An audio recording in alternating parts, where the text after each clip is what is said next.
ये जो कल कल जो अब हमने रिकॉर्डिंग किया, अभी जीवन देवता चैनल पर आपका कथा चल रहा है, आपके मोबाइल पर चल रहा है। वो जीवन देवता त्रिभुवन पांडे सर्च करो और अपना अपने हिलावे गांव के नाम से कथा को सुनो। पूरा एड्रेस दिया हुआ है, हिलावे सत्संग भवन और गुड्डा के नाम से वो कथा चल रही है, 5 गायत्री यज्ञ के नाम से। तो थोड़ा सा यदि बच्चे को सिखा दोगे, मेरे कहने का मतलब, तो आपका बच्चा राम और कृष्ण जरूर बनेगा। देखो कल संस्कार का वो हमारे यहाँ दिन में वो सारे संस्कार कराए जाएंगे। तो बच्चे को संस्कार देना माता पिता का काम है, और दूसरा तो हम मंत्र के द्वारा, ईश्वर की शक्ति के द्वारा आपके बच्चे पर संस्कार की विधि कल संस्कार प्रणाली के द्वारा कल हम लोग दिलाएंगे। प्रहलाद जी मां के पेट में शिक्षा ग्रहण की थी, मां के पेट में। आओ गढ़े संस्कारवान पीढ़ी, हम लोगों को हरिद्वार में ट्रेनिंग दिया गया था इसका, तो थोड़ा सा याद आ गया, आप सुन लो। तो प्रहलाद जी मां के पेट में ज्ञानी बन गए। कैसे?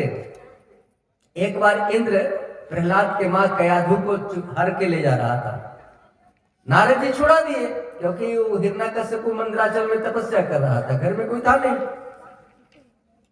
नारद जी बोले, अरे इंद्र क्या उल्टा पुल्टा काम करते हो, छोड़ो इसको, और ले जाके अपने आश्रम में रख दिए। कयाधु को बोले कि बेटी, जब तक तुम्हारा पति नहीं आता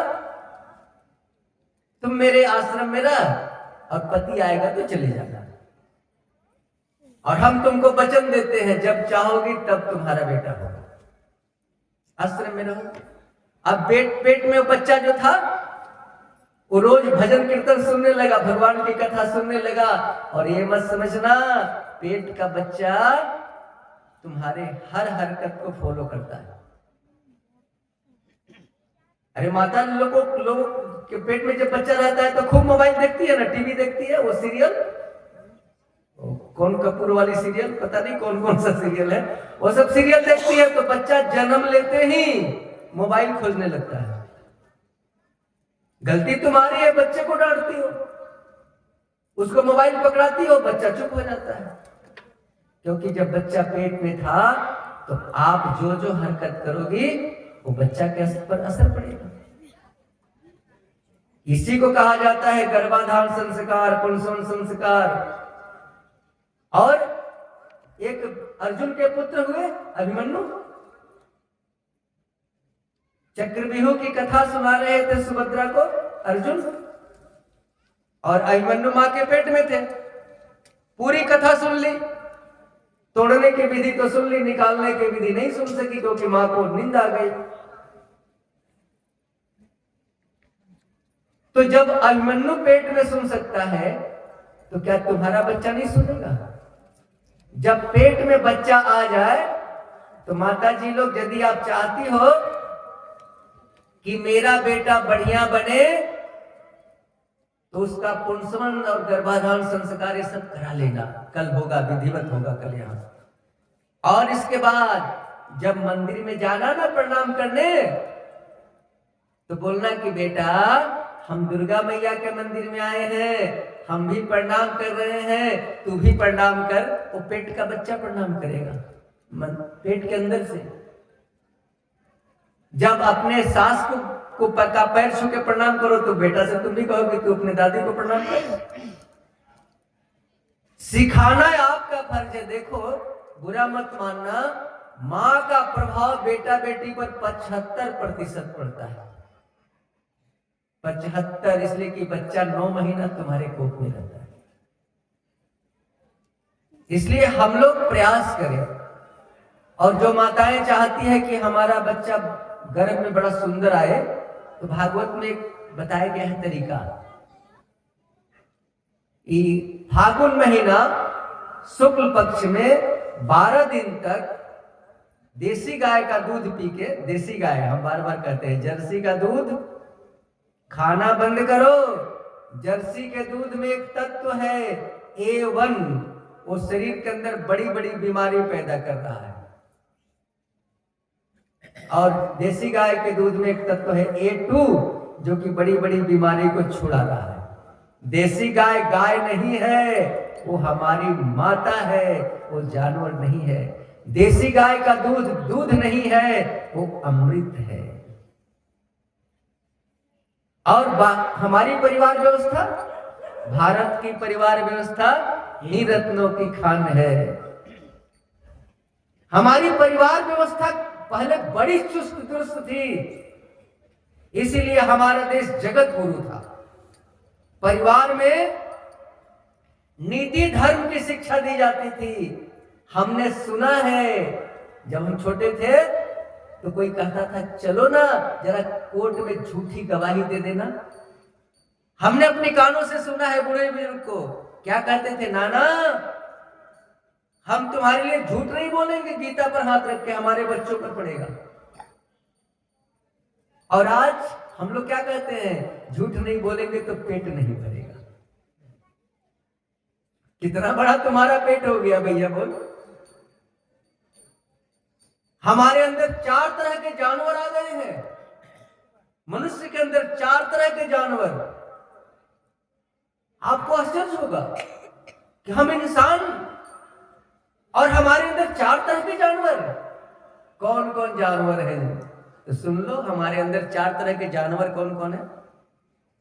बात बात में जो घर में झांव झांव करता है, थाली फेंक देता है पति पत्नी से, अरे थोड़ा सा नमक तेज हो गया, नमक नहीं पड़ा, लड़ाई झगड़ा हो जाता है, झांव झांव झांव झांव। वो रोड का कुत्ता देख के हंसता है, देखो देखो हमारे बिरादरी के हैं, मनुष्य का तन मिल गया है। कुत्ता देख के हंसता है, ये अगले जन्म के कुत्ता ही तो हैं जो झांव झांव कर रहे हैं। अभी थोड़ा सा शर्म करो भैया। दूसरा जानवर हमारे अंदर कौन है? सुअर। आप कहोगे हमारे अंदर सुअर? हाँ हाँ। कैसे? तो किसी भी तरह का धन हो हड़प लो। पहले लोग 4 धन से डरते थे। कौन कौन धन? नानी का, पानी का, बेईमानी का, निहतानी का। 4 धन लोग छूना नहीं चाहता था। 4 धन ना भैया नहीं लेंगे, हमारे बाल बच्चे पर पड़ेगा। लेकिन आज किसी भी तरह का धन हो, चाहे कफन का पैसा ना हड़पना पड़े, क्या अंत्येष्टि वाला, किसी भी तरह का धन हो, अरे भैया कफन में जेब नहीं होती, सब यही छोड़ के जाओगे। याद रखना, यदि तूने अपने बच्चे के पढ़ाई में ईमानदारी का पैसा लगाया है, ईमानदारी के पैसे से खाद पानी दिया है, तो तेरा बच्चा श्रवण कुमार जरूर बनेगा। लेकिन यदि तूने अपने बच्चे को इंग्लैंड भेज करके 2 नंबर के पैसे से पढ़ाया है, तो तेरे माथे पर डंडा जरूर चलाएगा। नहीं तो जब तू मरेगा ना, तो इंग्लैंड से फोन कर देगा गांव वाले को कि हम पैसा भेज रहे हैं, मेरे पिताजी का संस्कार और श्राद्ध कर देना, हमें आने की फुर्सत नहीं है। सोचो, विचार करो, क्या करना चाहिए, क्या नहीं करना चाहिए। कुछ तो सोचो। अरे क्या करोगे बेईमानी करके पैसा जुटा के, क्या करोगे बोलो? ये सारे कंकड़ पत्थर तो यही रह जाएंगे। पूत कपूत त ना धन संचय, अपूत सपूत त ना धन संचय। अरे बेईमानी का पैसा जुटा करके बेटा को करोड़पति बना के जाओगे, उसे क्या दर्द है? वो तो पैसे को दारू ताड़ी में फूंक करके तेरे नाम पर कालिक पोत देगा तेरे मरने के बाद। और यदि बेटे को तूने संपत्ति नहीं दिया, योग्य व्यक्ति बना दिया, तो तेरा नाम रोशन भी कर देगा और पैसा भी कमा लेगा। कमाएगा कि नहीं कमाएगा बोलो? इसलिए बच्चे को पढ़ा लिखा के बढ़िया बना दो। पैसा दे करके जाने का प्रयास कभी मत करना, नहीं तो तुम्हारे नाम, वैसे भी जानते हैं बेटा नाम बढ़ाने वाला नहीं होता। सब बेटा के बारे में हम नहीं कहते, अक्सर हाँ बेटा नाम कटवाने वाला होता है। आप कहोगे कैसे? तो जब पिताजी मर जाएंगे तो बेटा सबसे पहले ब्लॉक जाएगा सीओ साहब के पास। सीओ साहब, पिताजी गुजर गए, पिताजी का नाम काटो और जमीन पर मेरा नाम चढ़ा दो। बोलो, बेटा नाम बढ़वाने वाला हुआ कि कटवाने वाला? किसी का नाम उसके बेटा ने नहीं बढ़ाया। महात्मा गांधी का नाम उसका बेटा बढ़ाया। हमारे गुरुजी का नाम पंडित श्री राम शर्मा आचार्य, बेटा बढ़ाया। महर्षि महिदास का नाम बेटा बढ़ाया। सुभाष चंद्र बोस का नाम, रामकृष्ण परमहंस का नाम, अरे नाम बढ़ाना है तो तूफान की तरह खड़ा हो जाओ और अपना तकदीर अपने से लिख करके यहां से चले जाओ। कुंदन वही बनेगा जो आग से आग में तपेगा। जहाजों को पलट दे जो, जहाजों को पलट दे जो, उसे तूफान कहते हैं, और तूफानों से जो टकराए उसे इंसान कहते हैं। क्या मिनिर मिनिर करते हो? हमसे नहीं हो सकेगा। उठ जाओ, तेरे सामने तेरी मुसीबत चुटकी में खत्म हो जाएगी। हिम्मत बढ़ाओ। हिम्मत नहीं बढ़ाएंगे, काम नहीं करेंगे, उल्टा पुल्टा काम करेंगे और कलंक भगवान पर लगाएंगे कि भगवान ने हमें दुख दे दिया। कोई पिता अपने पुत्र को दुख देता है क्या? कोई माँ अपने बेटा को दुखी देखना चाहती है क्या? तो परम पिता है भैया, वो तुझे दुख क्यों देगा? सुन लो, एक दृष्टांत सुना देते हैं। जब महाराज युधिष्ठिर राजा बन गए, भागवत का प्रसंग है, तो द्वारिका जाने लगे प्रभु कन्हैया। तो कुंती आ गई। तो कुंती बोली कि अरे लल्ला तू द्वारिका जा रहा है? हाँ बुआ, अब तू महारानी बन गई, हमारे भैया राजा बन गए, युधिष्ठिर भैया, अब द्वारिका जा रहे हैं। तो कुंती बोली कि सुन, द्वारिका जा रहा है तो कुछ हमें दे दे, कुछ वरदान दे दे। भगवान बोले बुआ अब तू क्या लेगी हमसे? सब कुछ तो तुझे मिल गया, अब क्या लोगी? ना लल्ला, कुछ तो देना पड़ेगा। भगवान बोले बोल बुआ क्या लोगी, बोल। तो बेटा लल्ला, मां की ममता दो जगह होती है। कहां कहां होती है? आप लोग मां हो, बताओ तो। मां की ममता दो जगह कहां कहां होती है? चलो हम बता देते हैं। मां दो जगह से बंधी होती है, दो रस्सी से। एक रस्सी मैका, मैके, मां बूढ़ी हो जाएगी, अपने मैके को नहीं भूलेगी, सखी सहेली, अपना माँ वाला घर, खूब बूढ़ी हो जाएगी लेकिन नहीं भूलेगी, उस वहां से बंधी होती है। एक बंधी होती है अपने बेटा बेटी से। बेटा बेटी चाहे लाख नालायक हो जाए, लेकिन मां कभी नहीं भूलती, मां का दर्द कभी नहीं कम होता। तो वही कुंती मैया बोली कि लल्ला, इस दोनों रस्सी के छोर को काट दे, दोनों जगह से अपने में जोड़ ले ताकि हमारा कल्याण हो जाए। भगवान बोले ठीक है बुआ, और क्या मांगोगी बोलो, ऐसा हो जाएगा। कुंती मैया बोली कि लल्ला, जब हमारे ऊपर दुख के बादल मंडरा रहे थे, दुख का घोर समुंदर, बड़े बड़े तिमी तिमंगल मछली, तिमी मछली जो होती है ना वो कई कोस की लंबी होती है, और तिमंगल मछली जो होती है वो तिमी मछली को भी निगल जाती है। ऐसे ऐसे समुद्र में बड़े बड़े मछलियां होती हैं। वही कुंती मैया कर रही है कि तिमी तिमिंगल मछली जैसे भीष्म पितामह, द्रोणाचार्य, कर्ण, ये सब उस दुख के सागर में, और उस सागर को तूने ऐसे टपा दिया जैसे बछड़े के खूर से जो गड्ढा होता है टपने में कोई दिक्कत नहीं होती, उस सागर को तू टपा दिया, दुख से निकाल दिया। आज जब सुख आया तो तू कहता है मैं जा रहा हूं द्वारिका। एक वरदान दे के जा कि कुंती के जीवन में कभी सुख आए ही नहीं।